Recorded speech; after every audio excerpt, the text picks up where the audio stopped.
Yo. Yo. Welcome back to Son of a Preacher Man. As always, I'm your host, Soapman. Now, we got a lot to cover today, so we just gonna jump right off into it if y'all don't mind. Soapman brings you the 3 holy relics.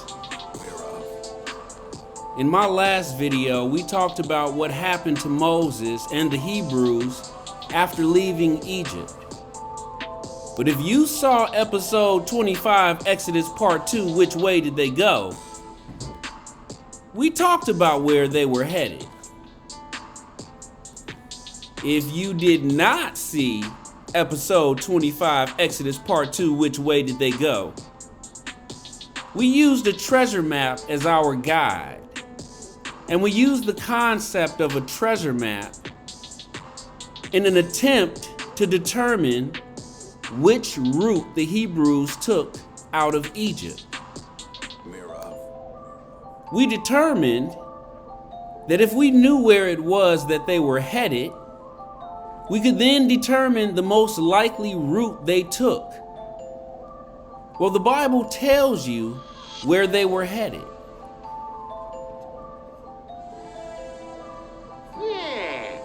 Well, which way did it go, George? Which way did it go? When Moses left Egypt as a fugitive on the run, the Bible states that Moses fled to the land of Midian. Midian is modern-day northwest Saudi Arabia.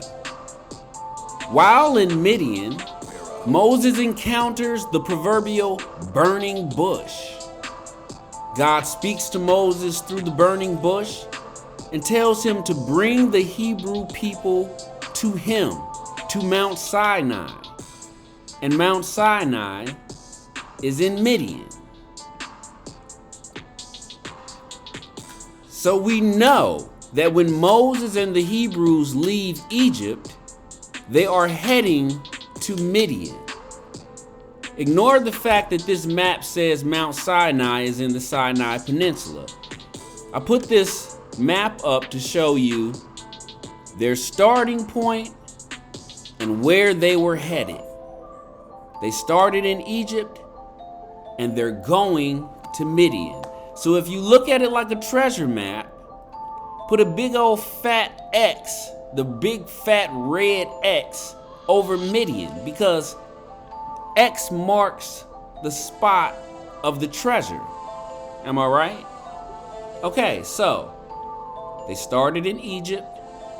They're going to Midian. We have a start and a finish point.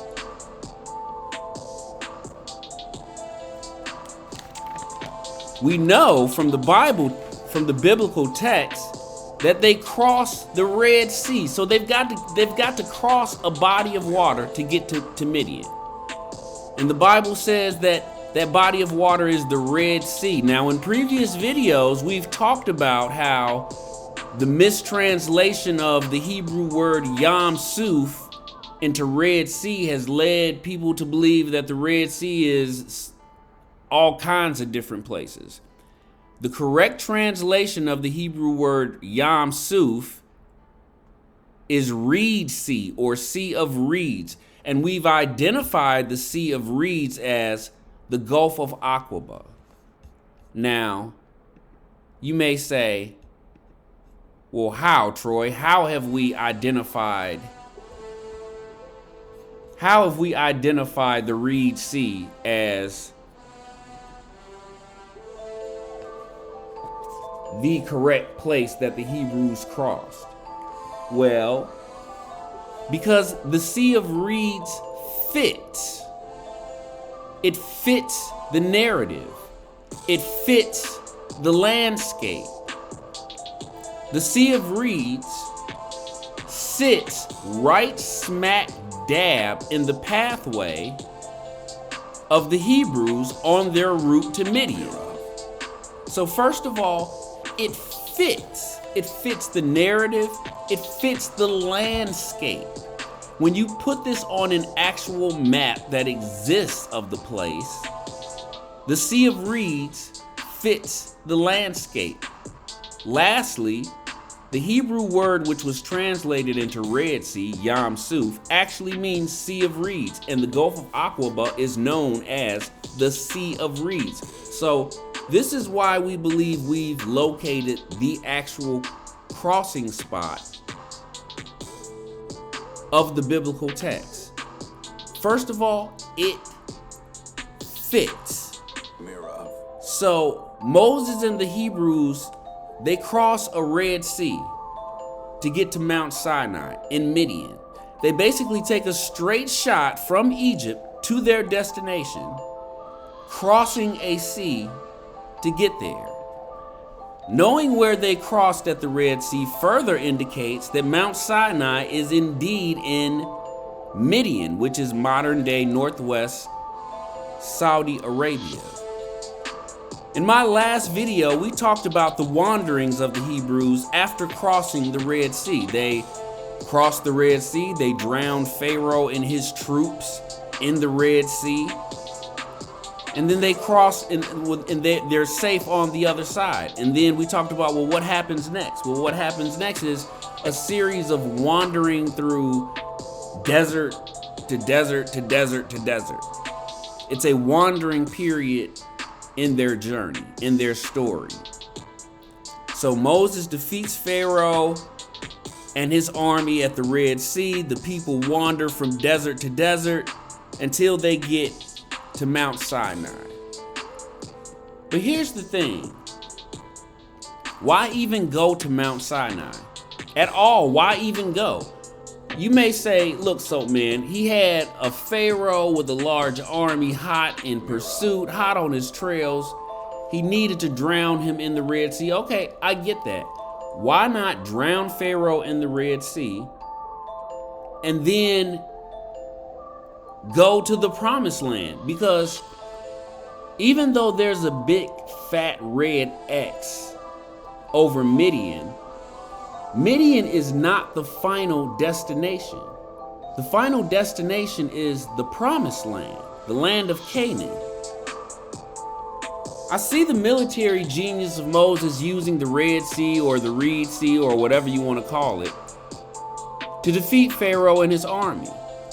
But if we're looking at this like a treasure map, then why go to Mount Sinai when Mount Sinai is not the final X on the treasure map? We can all disagree about which route the Hebrews took out of Egypt. But there is no debate as to where they were going to end up. And where they were going to end up was the land of Canaan, the Promised Land. It is the true final X on the treasure map. So why not just go straight to the land of Canaan? If you need to go down to the Red Sea to drown Pharaoh and his troops, by all means, go down to the Red Sea and drown Pharaoh and his troops. But look at this map here. Take the blue line. Take the blue line, drown Pharaoh and his troops, and take the blue route straight back up to the Promised Land, the final X on the treasure map. Shortest distance between any 2 points is a straight line. Why go to Mount Sinai? Why go all the way out of your way to go to Mount Sinai? Why spend so much time and energy wandering from desert to desert to get to Mount Sinai? This was an endeavor that took years upon years. Remember the story of Joseph? When Joseph gets sold into slavery, his captors take the quickest route from Canaan to Egypt. Look at the map. They go straight across the top. They take this route because it's quick and it's well known, and they don't have time to waste. But Moses he does something different. Upon leaving Egypt, Moses is initially on the quickest route to the promised land. Moses says that God tells him, don't take, look at my arrow on the map. He says, don't take the way of the Philistines. Don't take this northern route. So that only leaves the middle and the southern route. Moses takes the middle route initially because it's the quickest way. It's straight across the Sinai Peninsula over towards where he's headed. His destination is Midian. But then Moses does something to trap Pharaoh. He has Pharaoh hot on his heels. So Moses makes this sharp turn to the right, into the wilderness, into the desert. Now, why does he do this? It's because he's had this plan. Moses is between 80 and 100 years old at this time. And you may think he's over the hill, but this man is a genius. I've said it many times before, and this is a trap. He's going to trap Pharaoh. How is he going to trap Pharaoh? He's going to make Pharaoh believe that Pharaoh has him trapped. The mouse think he has trapped the mouse trap. So Moses initially, if you see my arrow, he comes out of Egypt with all of these Hebrews in tow. He's going straight. He's taking a well-known, well-traveled path straight across the Sinai Peninsula. Pharaoh's hot on his trail. Let me show you this. Moses is riding right on his camel or his horse, and because he has this planned. This has all been planned out a long time ago.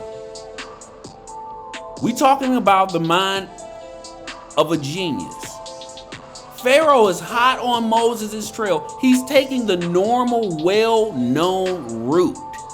And he's riding on his camel or on his horse, and he's looking back. He's saying, "Where's Pharaoh? I don't see him. I don't see him yet." And he's looking back.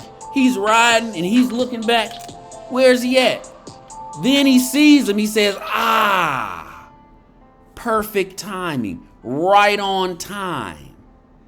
It's exactly as I anticipated. Pharaoh's hot on his trail. Moses says, God tells me, turn off into the wilderness.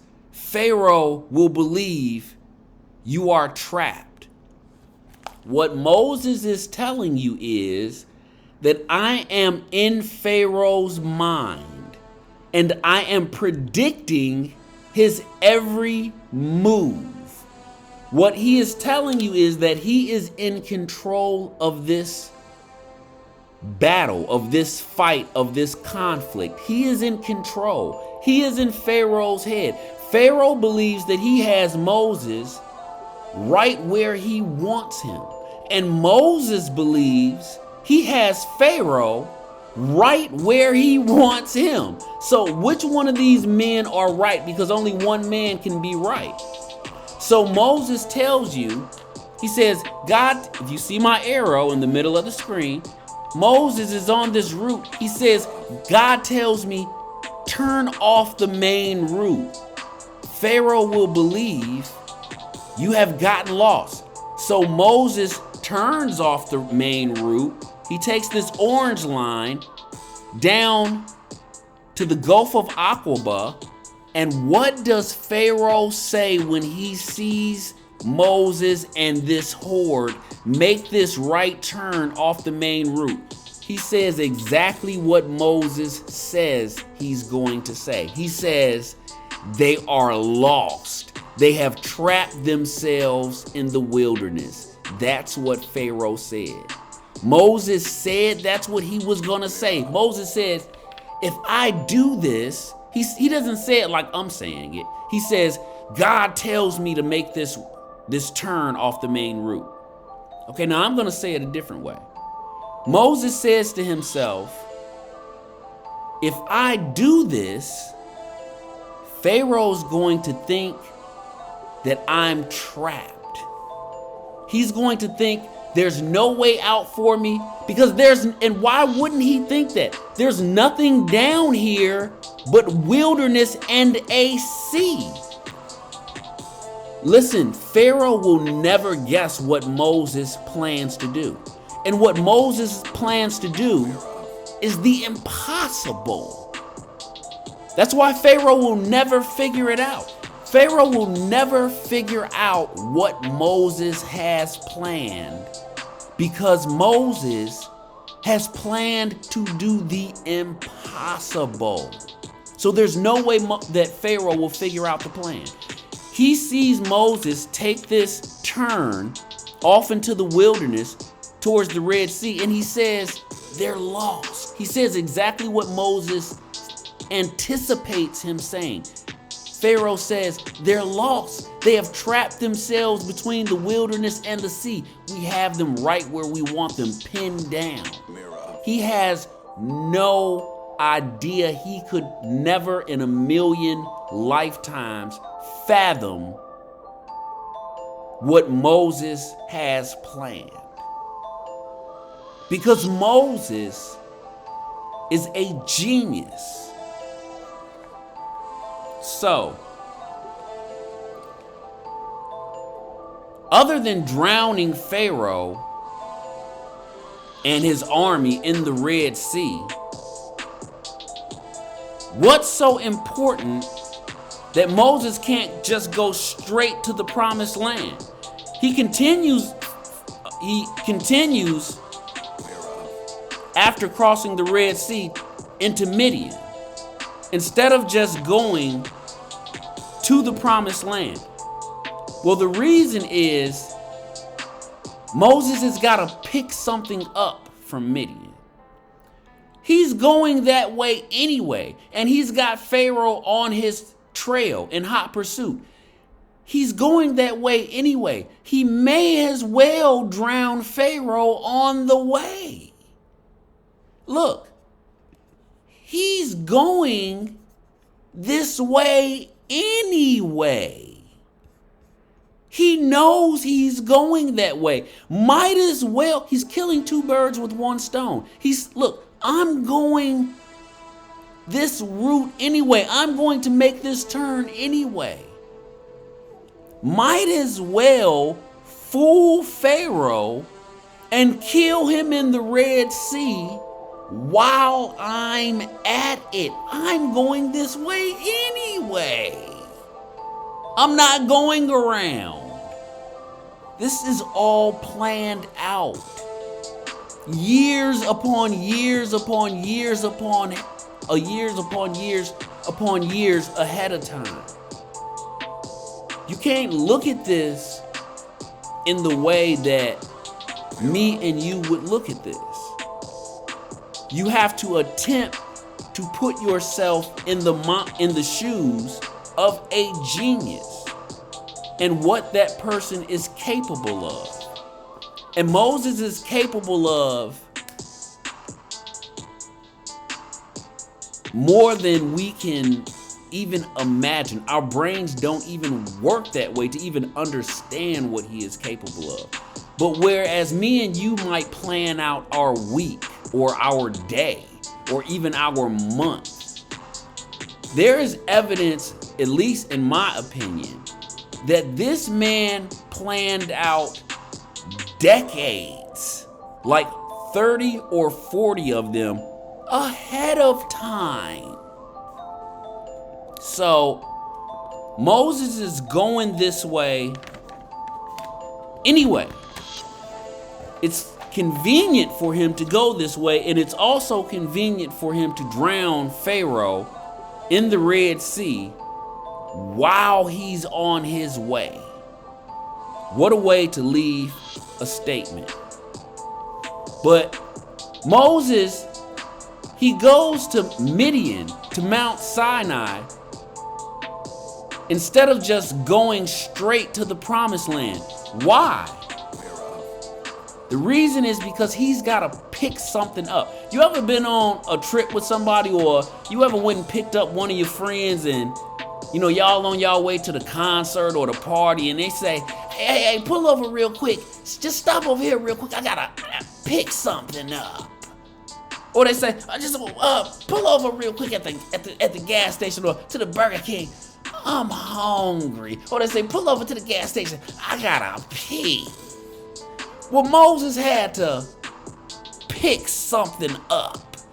That's why he just couldn't go straight into the promised land. He had to stop over in Midian, even though it was gonna take a few years because it's millions of people with him. He's still on his way to the promised land.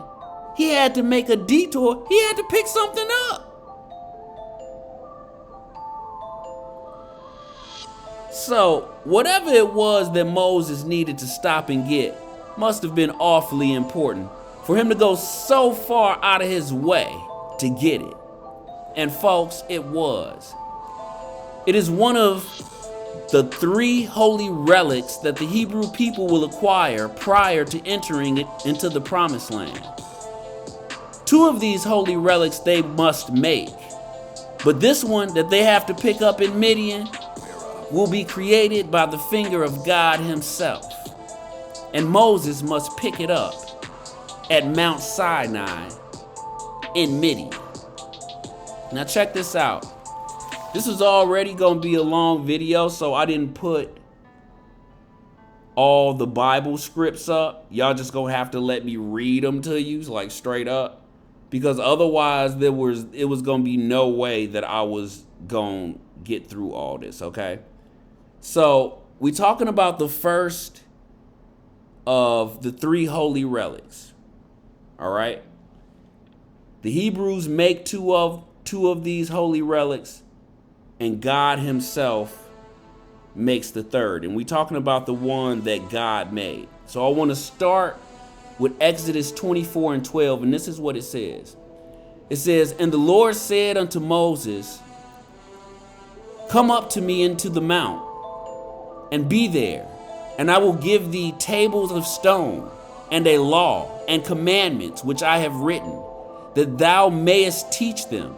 And Moses rose up, and his minister Joshua. And Moses went up into the mount of God, and he said unto the elders, Tarry ye here for us, until we come again unto you. And behold, Aaron and Hur are with you."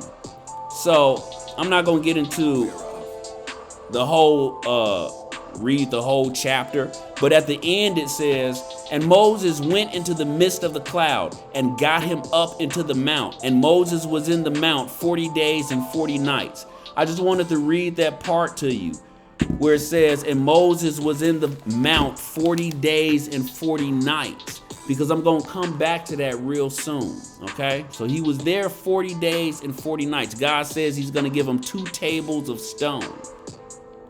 These are replicas of what we believe the 10 Commandment tables look like.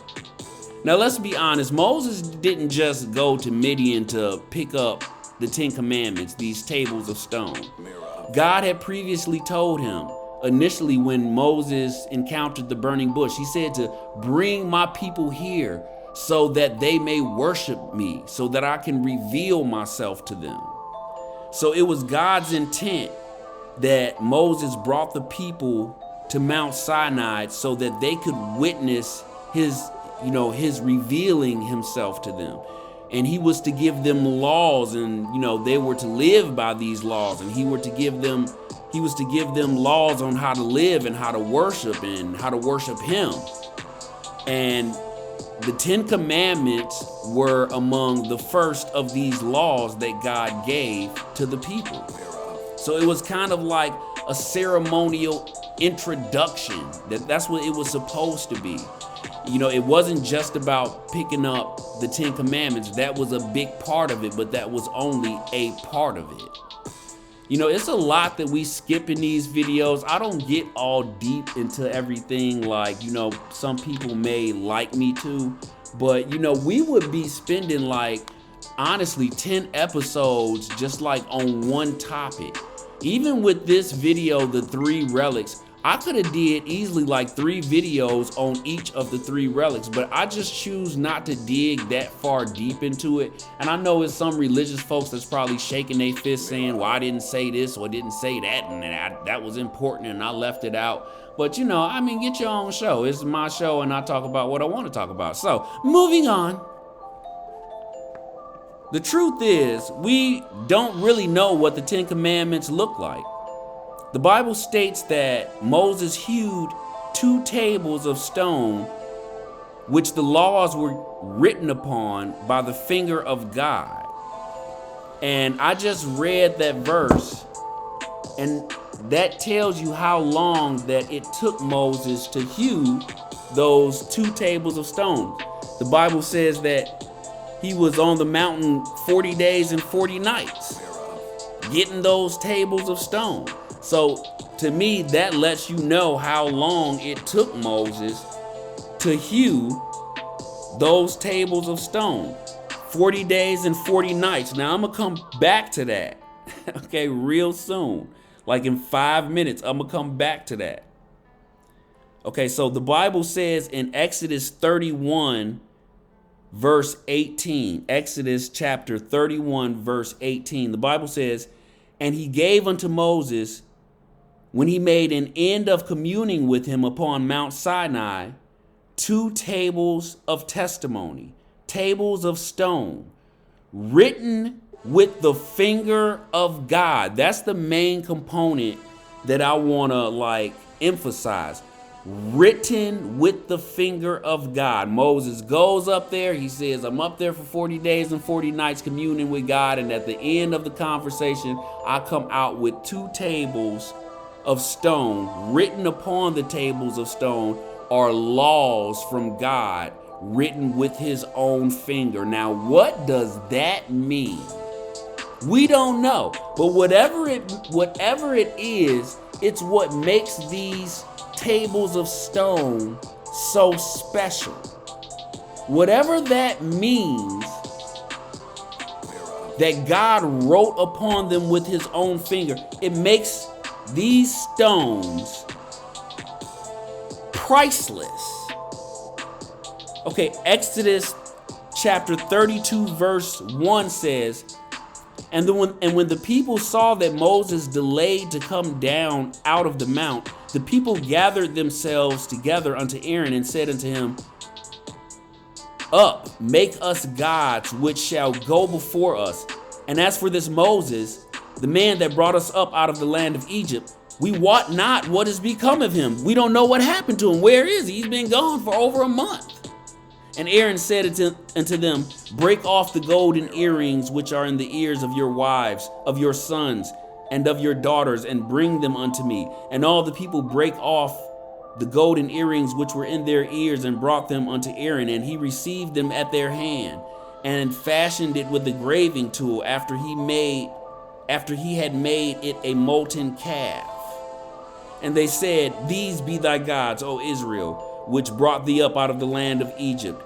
And when Aaron saw it, he built an altar before it. And Aaron made proclamation and said, tomorrow is a feast to the Lord. And they rose up early on the morrow and offered burnt offerings. So basically, I'm not going to read all this. While Moses is up hewing these sacred stones that God is going to write upon with his own finger, the people, wondering where Moses have resorted,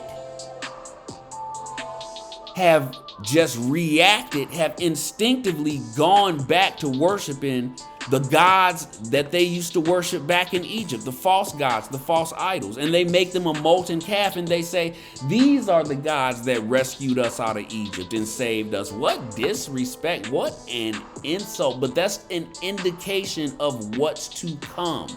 This lack of faith, this forgetting. Remember, God told Moses, I stated in previous episodes, God tells Moses, write this down in a book, or he tells him to remember this. When they had the 10th plague, where the death's angel passed over the Hebrews and plagued only the Egyptians, God says, keep this feast, the Passover, so that you remember what I did for you. He tells Moses at certain times throughout Moses' life, write this down in a book. Why? So you remember. These people are quick to forget.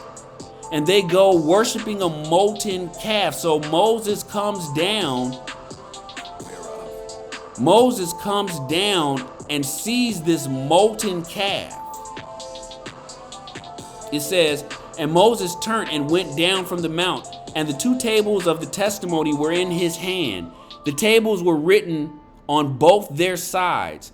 On the one side and on the other were they written. I didn't even realize that till just now when I just read this, that the tables were written on both sides. Wow, you learn something every day. And it says, and the tables were it says, and the tables were the work of God. They have were like italicized. It says, and the writing, and the tables were the work of God, and the writing was the writing of God, graven upon the tables. Dude, I cannot remember reading this before. Let me read this again, because one of the things that I want to emphasize on this video is the thing that made these tables of stone so important. The thing that makes them so special, the thing that makes them worth going back to Midian and Mount Sinai to pick up, is the very fact that they were written upon by God himself. The Bible calls it the finger of God. Now, we do not know what that means, but what we do know is whatever it means, that's what made these tables so special. Now let me read this again. Exodus chapter 32, verse 15. And it says, and Moses turned and went down from the mount, and the 2 tables of the testimony were in his hand. The tables were written on both their sides. On the one side and on the other were they written. And the tables were the work of God, and the writing was the writing of God, graven upon the tables. And when Joshua heard the noise of the people as they shouted, he said unto Moses, there is a noise of war in the camp.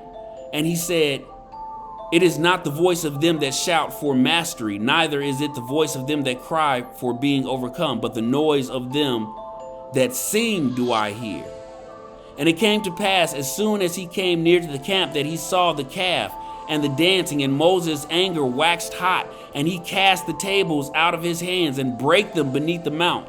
And he took the calf which they had made and burnt it in the fire and ground it into powder and strewed it upon the water, and made the children of Israel drink of it. Oh my God, Moses is a beast. But check this out, Moses is still Pharaoh. Dude, Moses is daddy. You better know. If you don't know by now, you better ask somebody real talk. Moses is daddy. You don't play with this boy. He is still Pharaoh in the desert. He do not play. It says, and he took the calf which they had made and burnt it in the fire and ground it to powder and strewed it upon the water and made the children of Israel drink of it. Oh my God, he's a beast. He is a beast. And Moses said unto Aaron, what did this people unto thee? So he just chastising Aaron. But at the end of this,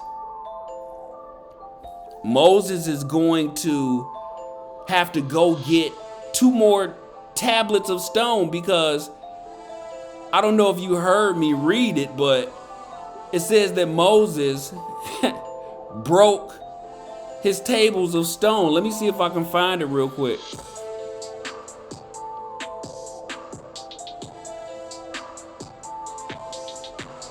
And Exodus chapter 32, verse 15, it says, and Moses turned and went down. Let me skip down. And it came to pass as soon as, this is verse 19, and it came to pass as soon as he came near to the camp, that he saw the calf and the dancing, and Moses' anger waxed hot, and he cast the tables out of his hands. He threw the tables down and brake them beneath the mount. So Moses then broke the 2 tables. It took him 40 days and 40 nights. It took him 40 days and 40 nights to get those tables. And he came down and got pissed off and then broke the tables. Okay, so check out what Moses says. Listen to what Moses does. Then Moses stood in the gate of the camp and said, "Who is on the Lord's side? Let him come to me." And all the sons of Levi gathered themselves together unto him. And he said unto them, "Thus saith the Lord God of Israel, put every man his sword by his side, and go in and out from gate to gate throughout the camp, and slay every man his brother, and every man his companion, and every man his neighbor." And the children of Levi did according to the word of Moses, and there fell of the people that day about 3,000 men. Now understand what just happened. Okay? Moses then got pissed off and killed 3,000 people because he came home after spending 40 days and nights, no food or drink. No food or drink. He just spent 40 days and 40 nights hewing some tables of stone. He come home and gets so pissed off, he broke the tables it took him 40 days and 40 nights to get. So you know he pissed off. He come down, Moses comes down off Mount Sinai, and he like, "No, these MFers didn't. Oh, hell no, I didn't broke my stone. Somebody got to die." He is pissed. That's why he killed 3,000 people, and I would be pissed too. Are you kidding? I'm hungry.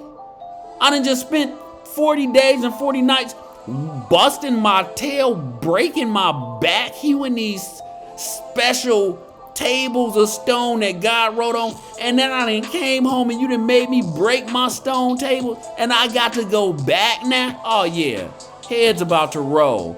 It's gonna be like the Queen of Hearts, off with their head. So Moses was clearly pissed off. He had to go back after he done just spent all that time they down there playing. You know what I mean? So let me go to the next verse. It says, "And it came to pass on the morrow that Moses said unto the people, Ye have sinned a great sin." He said, you done effed up. You done effed up. This is I'm not going to read it all, but this is what he says. He says, "You done effed up, and now I have to go clean it up." It says, "And it came to pass on the morrow," this is Exodus chapter 32, verse 30. It says, "And it came to pass on the morrow that Moses said unto the people, Ye have sinned a great sin, and now I will go up unto the Lord, peradventure I shall make an atonement for your sin."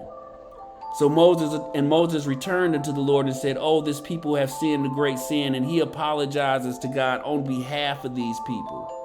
And so at the verse 33 says, "And the Lord said unto Moses, Whosoever hath sinned against me, him will I blot out of my book."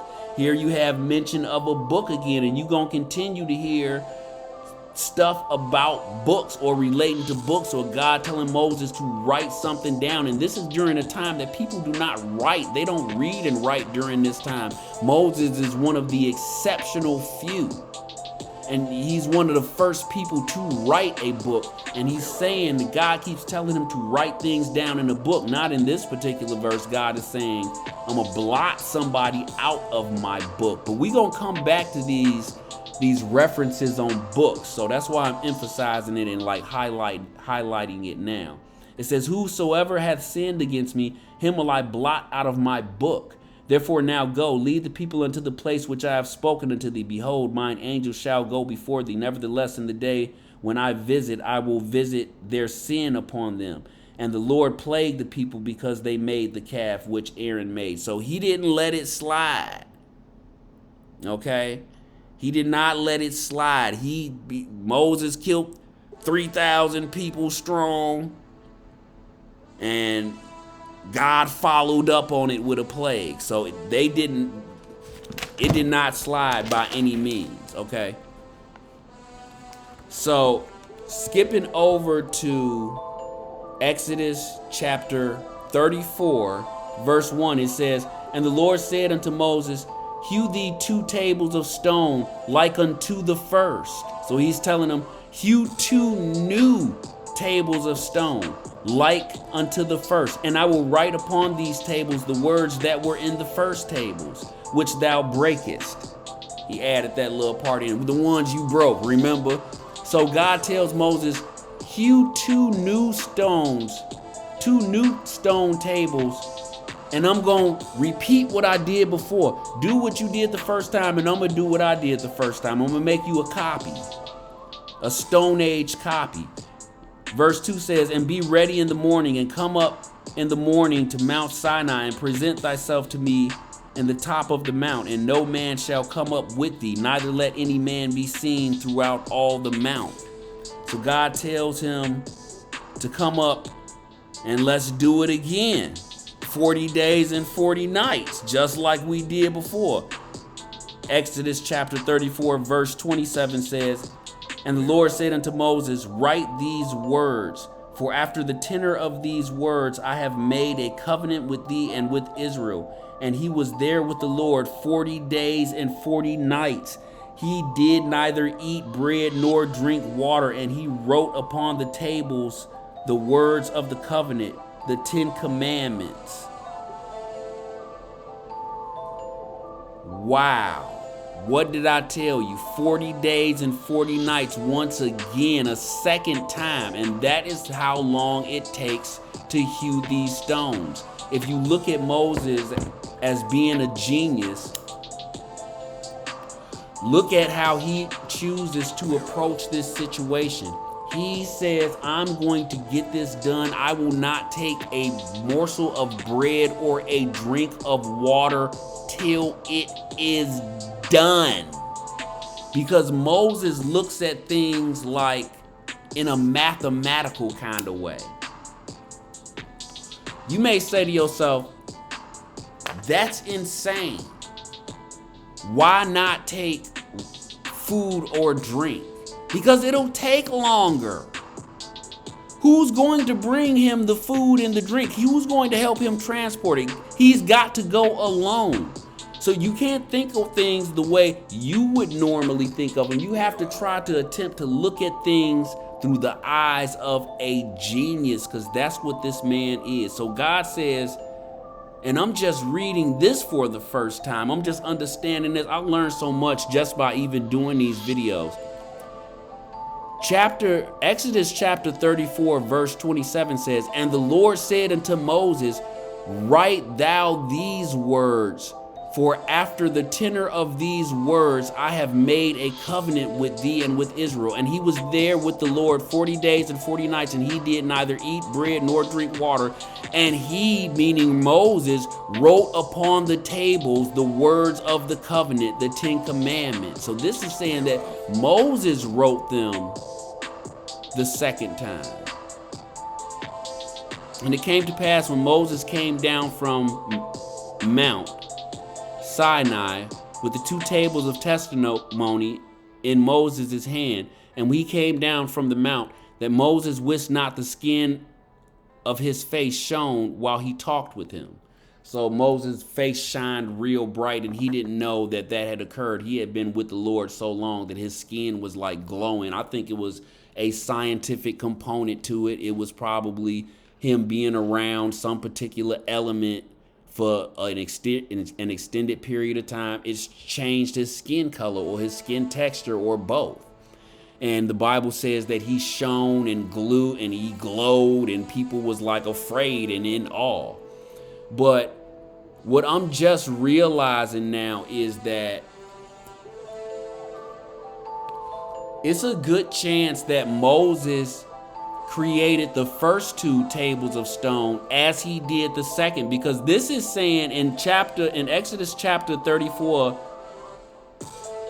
verse 27, it's saying that Moses wrote on these tables however the tables got written on, it was of God. It had something to do with what Moses saw on Mount Sinai that he believed to be the Almighty God.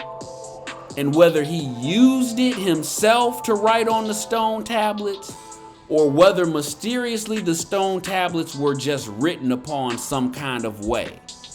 We cannot know everything, and Soapman ain't never gonna pretend like he got all the answers. What I want you to get from me is that the reason that the Ten Commandments were so important, the reason that they were so special, was because God was somehow directly involved in writing upon them. Whether he did it through Moses or whether he did it himself, that is what I want you to get from me. That's what makes the Ten Commandments so special. Now, the next holy relic that I want to talk about is the Ark of the Covenant.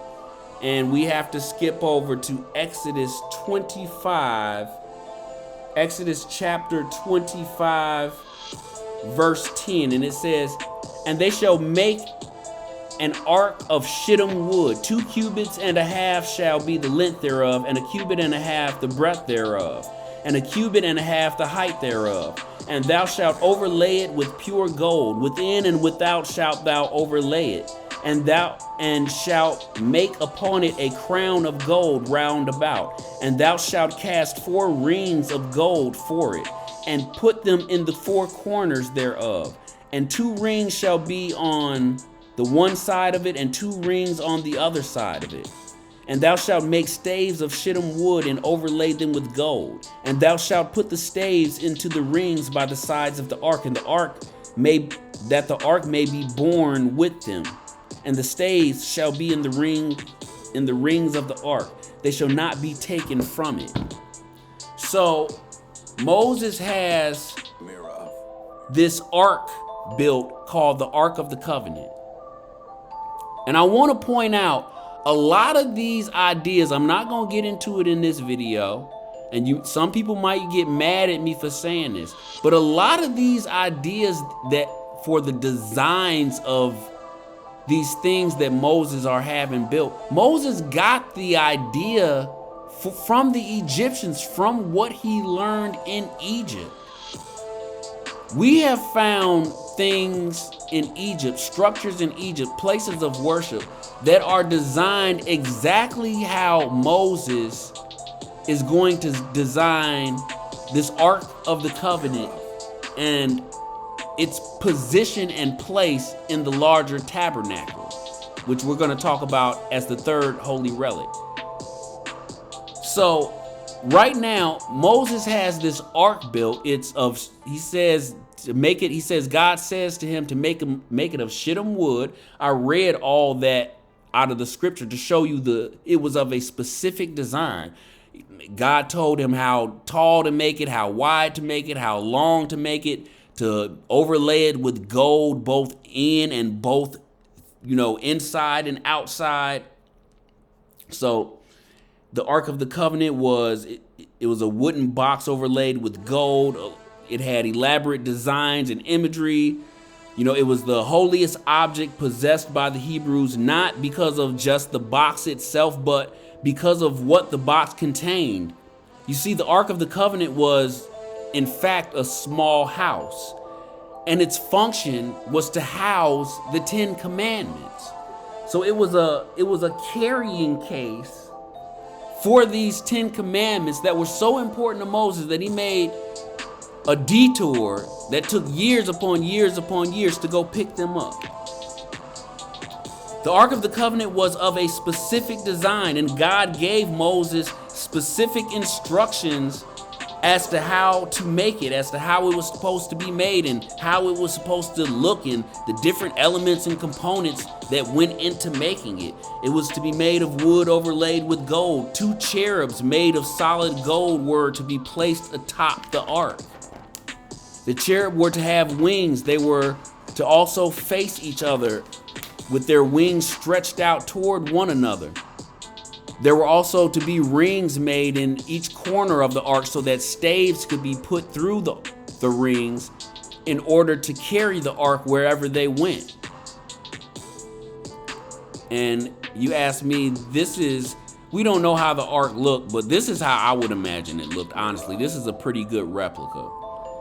But like the 2 stone tablets, like the 10 commandments, or the 2 tables of stone with the 10 commandments on them, just like the 10 commandments, we don't know exactly how the ark looked, and there's no way that we could possibly know how it looked other than looking at it ourselves. All we can do is speculate and imagine, and all these slides are of replicas which are made according to what we think our understanding of the scriptures are. This is as good as the human mind can get.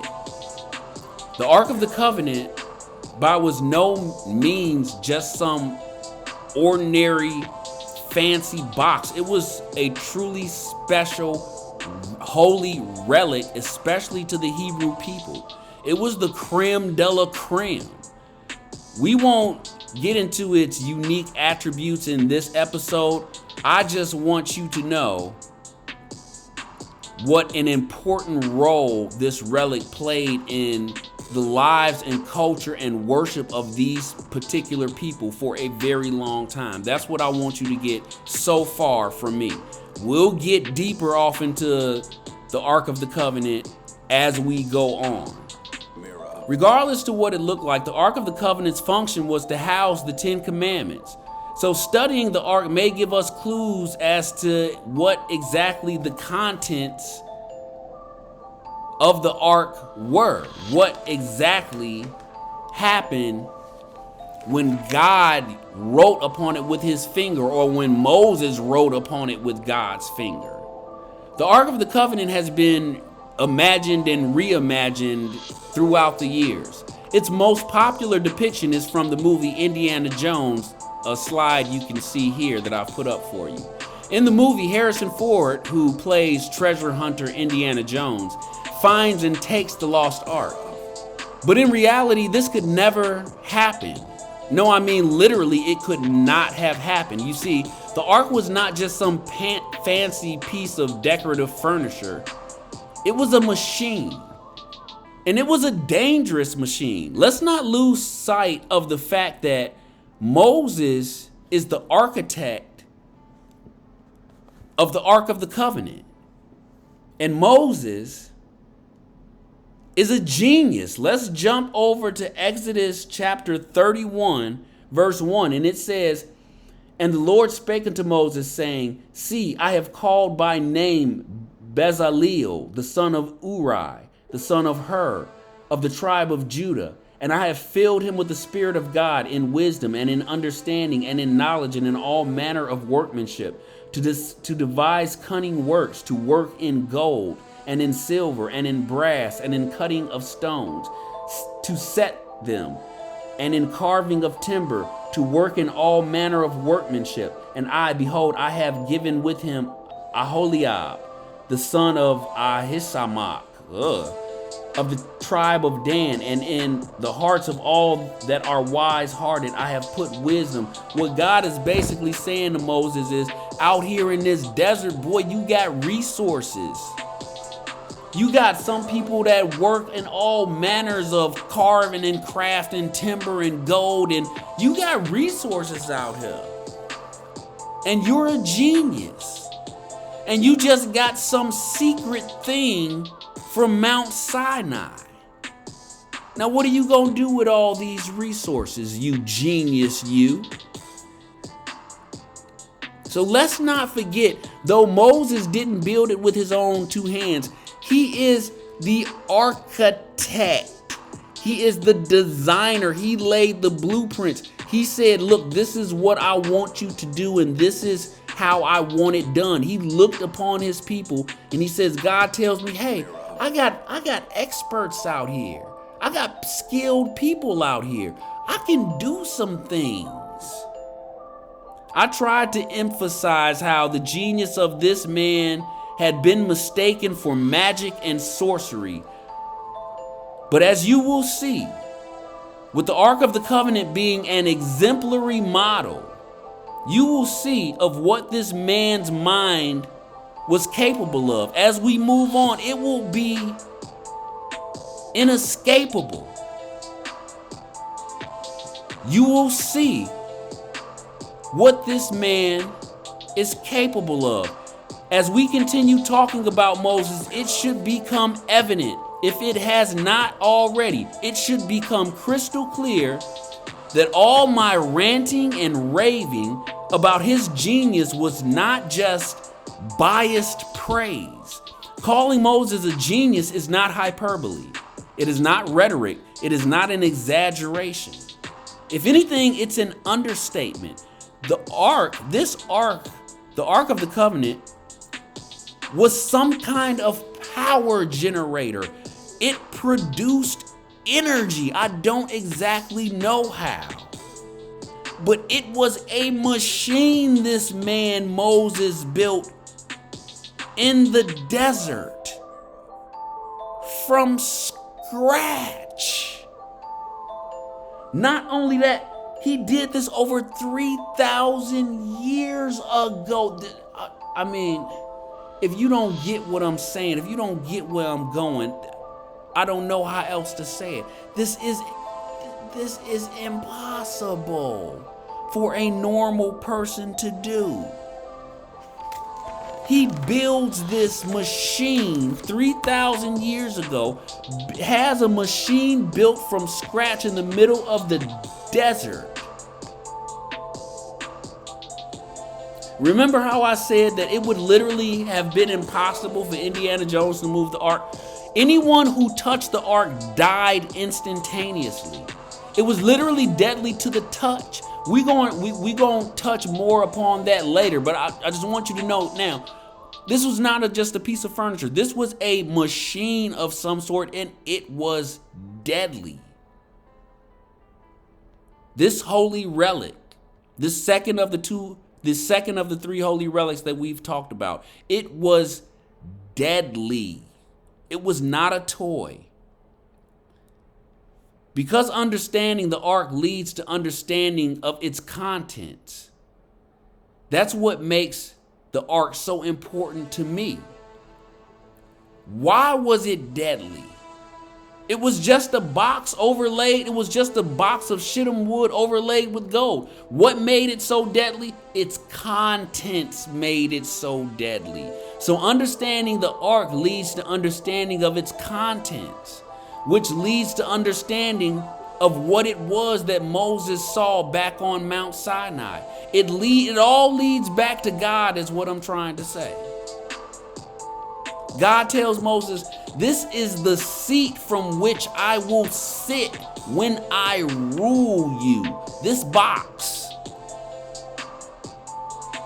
The Ark of the Covenant is dangerous.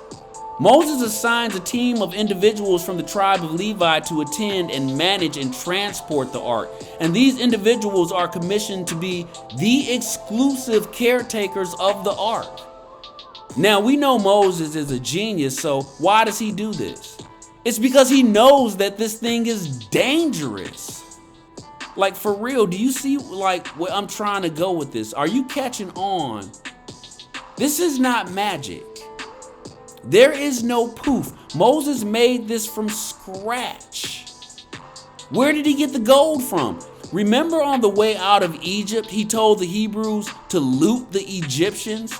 The Hebrews left Egypt with gold, silver, cattle, money, livestock, weapons, you name it. All of this was planned ahead of time. Moses planned this. Who plans every detail of every day for the next 40 years? I'll tell you who. Moses does. It's because Moses, my friends, is a superhuman. And his superpower is that he's a genius. He told the Hebrews on the way out of Egypt, loot the Egyptians, borrow from them of silver and gold. He's telling them that because he knows a year from then, he's going to build the Ark of the Covenant with all that gold he told them to loot from the Egyptians. Moses learned something on Mount Sinai, and what he learned was how to create a power source from scratch. The Ark of the Covenant was a means of transporting this power source that he discovered. The Ark of the Covenant also doubled as the key and most prominent element of worship in the Hebrews' worship of God.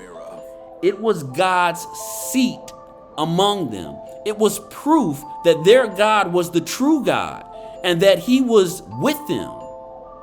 But you can't just approach the throne of God haphazardly and all willy-nilly whenever you want to. There is a process. There are customs and traditions. There are precautions and arrangements that must be adhered to. Which brings me to the third and final holy relic, the tabernacle. Now, in my culture, in Negro culture, if you say something or somebody says something that's true, you say facts. You know, I might say to my homeboy, I might say, man, that chick is fine as hell. He'll be like, facts. Like that's true. Another thing you might say is church. I said, man, that chick is fine as hell. My homeboy might be like, church. He's just saying, he's co-signing what I'm saying. He's saying, yeah, that's true. Facts, church, that's the truth. Now, one of my homies, my main man, Epifanio, he took it a step further. When I said something true or when he heard something that resonated with him, he would say, tabernacle. And the reason he would say that is because whatever he heard that resonated with him as being true, it was so serious, he had to take it past saying facts or church. He said tabernacle. And what he was referring to was the holy tabernacle of the Jews. He's saying that truth that he heard was holy to him, like the tabernacle. The Ark of the Covenant. Well, just like the Ark of the Covenant, the tabernacle was like a bigger Ark of the Covenant. Like the Ark of the Covenant, the tabernacle is a house, and its house is to function. Like the Ark of the Covenant, the tabernacle is a house, and its function is to house the Ark of the Covenant. So, the tabernacle houses the Ark of the Covenant, and the Ark of the Covenant houses the 10 Commandments. So,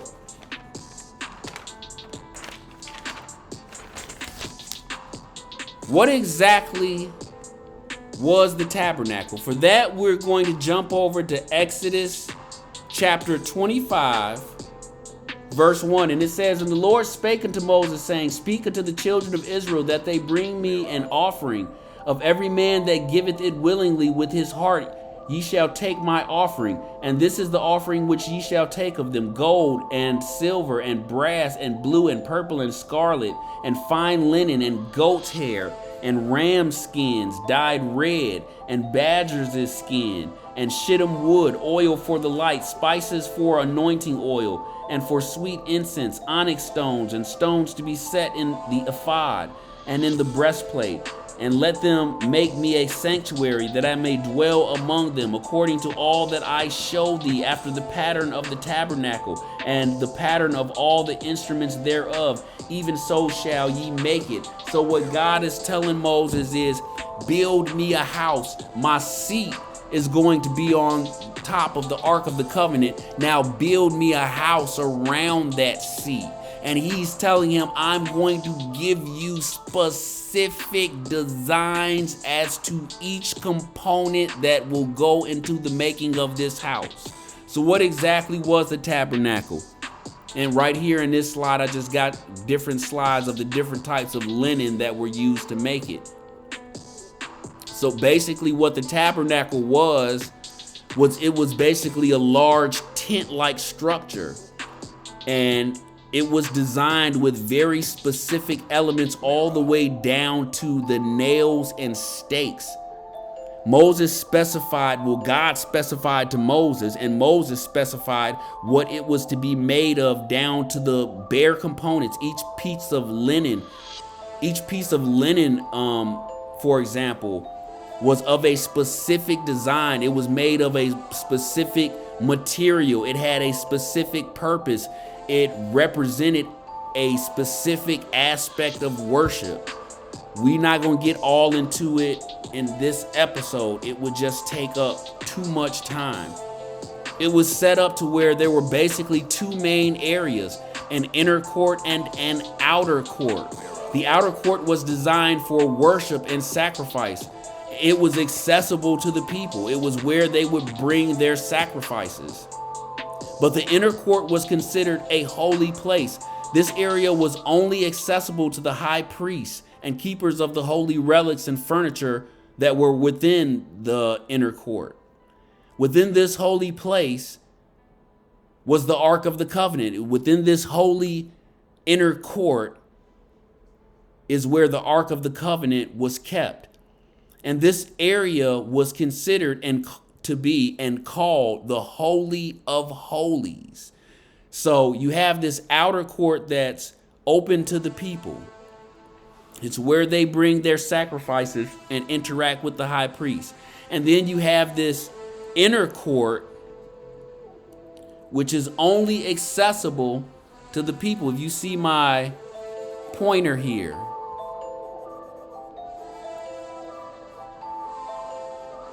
so the people come in through this front gate, and all this is made of linen of some sort. It's a giant tent, and they'd come through this front gate. They'd interact with the priest. They'd bring their sacrifice up to this big blazing altar here. This is where the priest washed up before entering into the inner court. The people in general are the masses. They aren't allowed in this inner court. It's dangerous. There's something dangerous sitting in there, but this is basically the setup. And this is basically how we think it would have looked back during those times. Now we're going to skip over to Exodus 28 and 6. We almost done. Bear with me. We skip over to Exodus 28 and 6.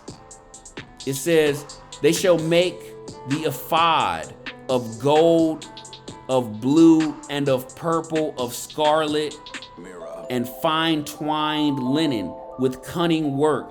It shall have the two shoulder pieces thereof joined at the two edges thereof, and it shall also be joined together, and the curious girdle of the ephod which is upon it. Now all this mumbo jumbo I'm reading is the clothing that was to be put upon Aaron. Even the high priest, God designed their clothing down to the component. Let me explain to you why. When you got people working with hazardous material, aren't they dressed a certain way? When you got people cooking food, aren't they dressed a certain way? Depending on your job is going to dictate what your uniform looks like. This Ark of the Covenant is dangerous.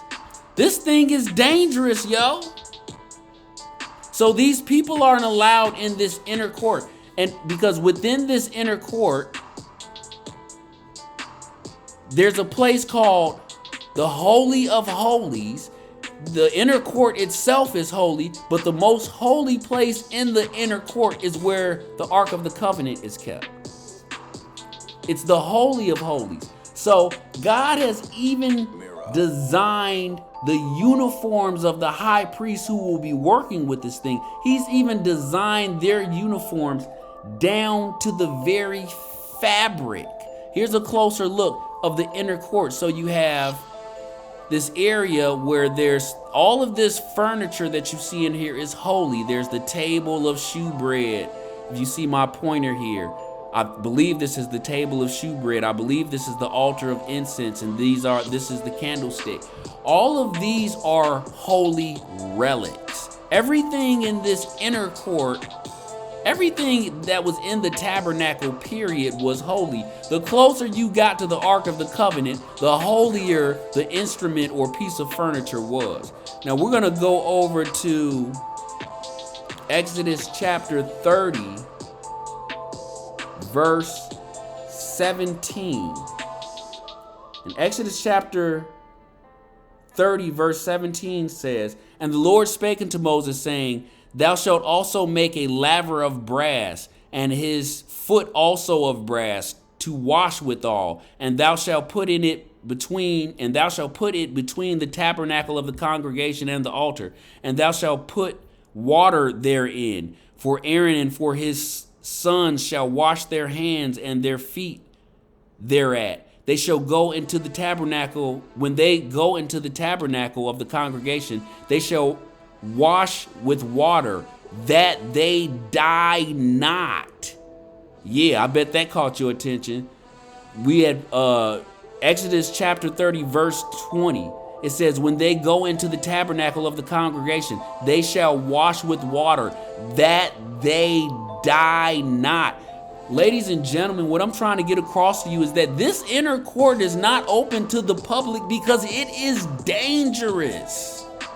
The Ark of the Covenant is dangerous. These priests that are handling it, Moses assigns the handling of this furniture, all of it, to the tribe of Levi, a priestly tribe, a tribe set apart for this function. He wants the same people and those people's kids doing the same function for life.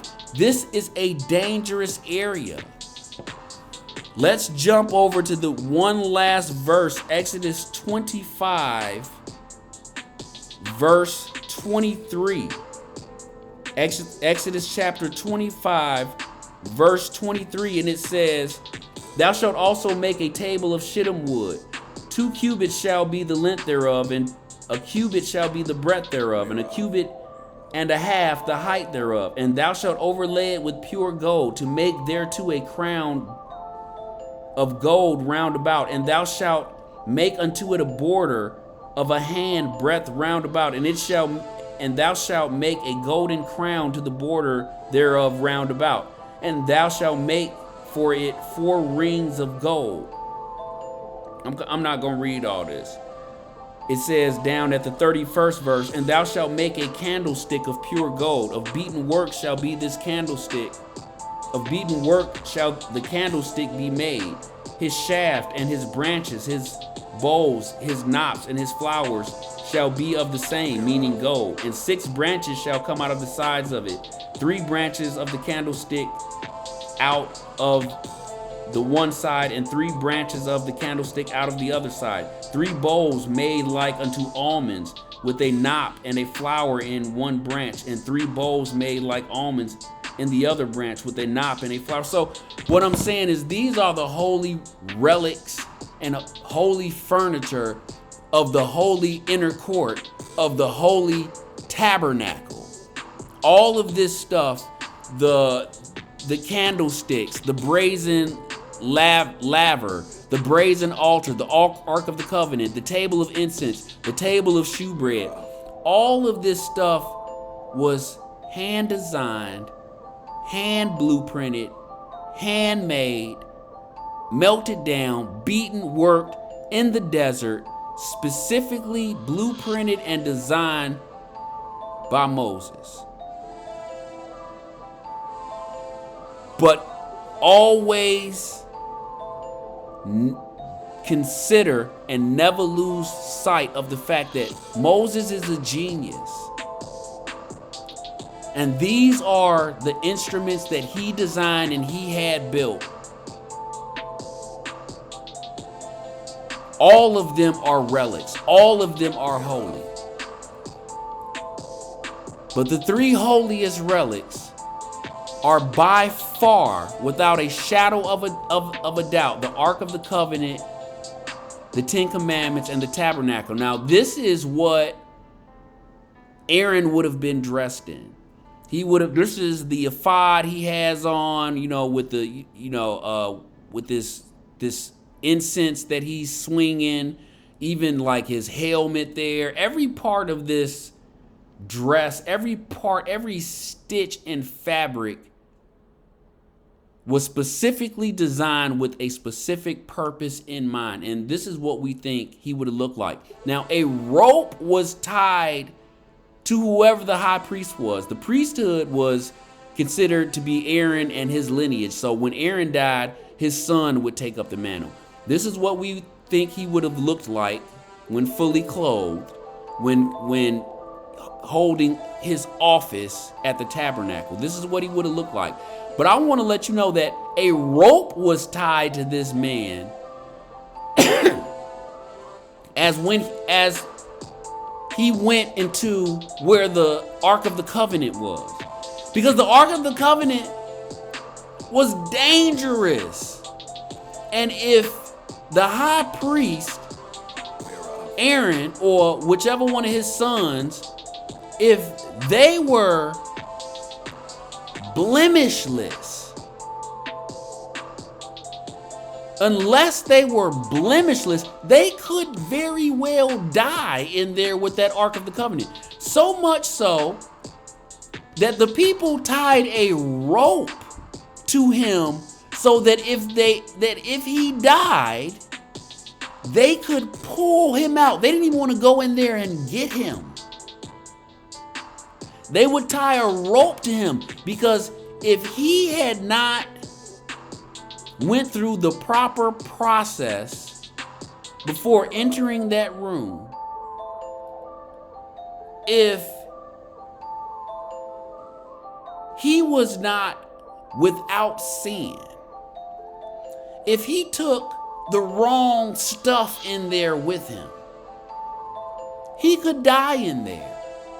Because the Ark of the Covenant was dangerous, because the thing inside of it was dangerous. This thing Moses created was dangerous.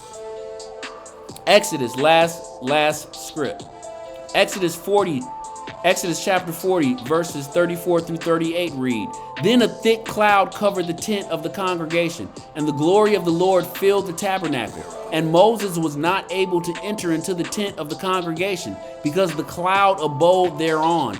And the glory of the Lord filled the tabernacle. And when the cloud was taken up from over the tabernacle, the children of Israel went onward in all their journeys. But if the cloud were not taken up, then they journeyed not till the day that it was taken up. For the cloud of the Lord was upon the tabernacle by day, and fire was on it by night, in the sight of all the house of Israel throughout all their journeys." So what it's saying to you is,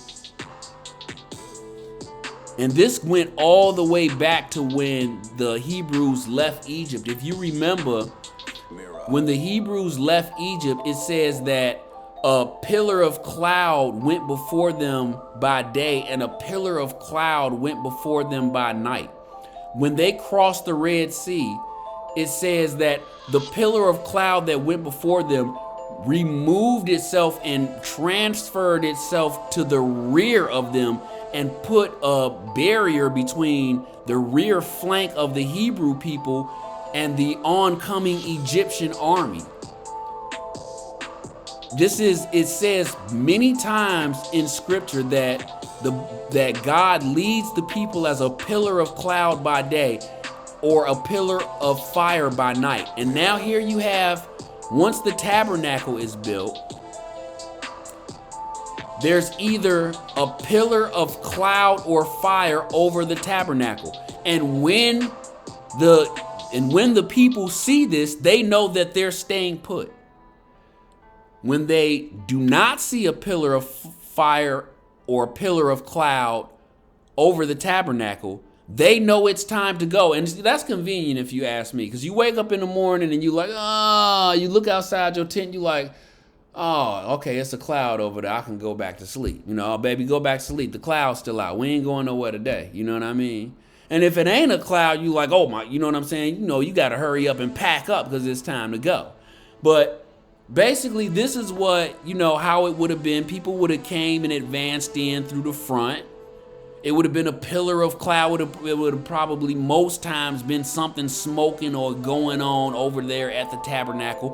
All the people were strategically positioned by tribe around the tabernacle, with the tabernacle being at the center.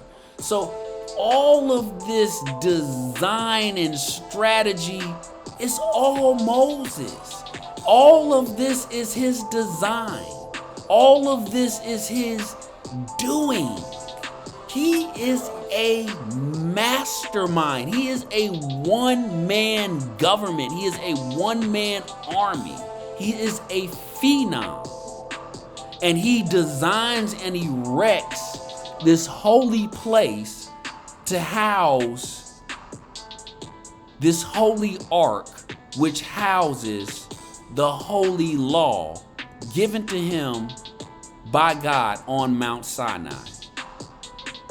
And so when it was time to pack up, the tribe of Levi, the priesthood, which was from the tribe of Levi, they would pack up and roll up and ship out, and they would carry it with them wherever they went. If there was a cloud, if there was a cloud over the tabernacle, they stayed put. If the cloud was taken up, they packed up and they took it with them. And the next place that they settled, they would set up shop. They would unpack and set up the tent until it was time to pack up and go again. And so we have the three holy relics: the 10 Commandments, the Ark of the Covenant, and the Tabernacle.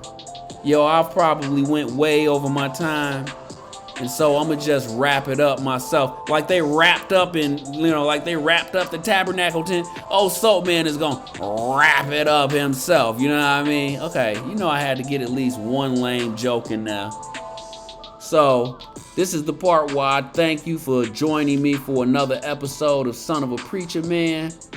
We will pick back up on my next episode with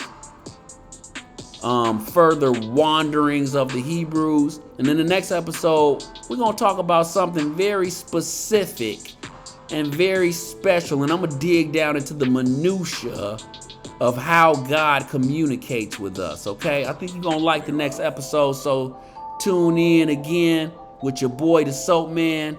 Next time, same soap time, same soap channel. And I'm saying that like I'm consistent putting out these videos. Who knows when that'll be, but I just like saying it.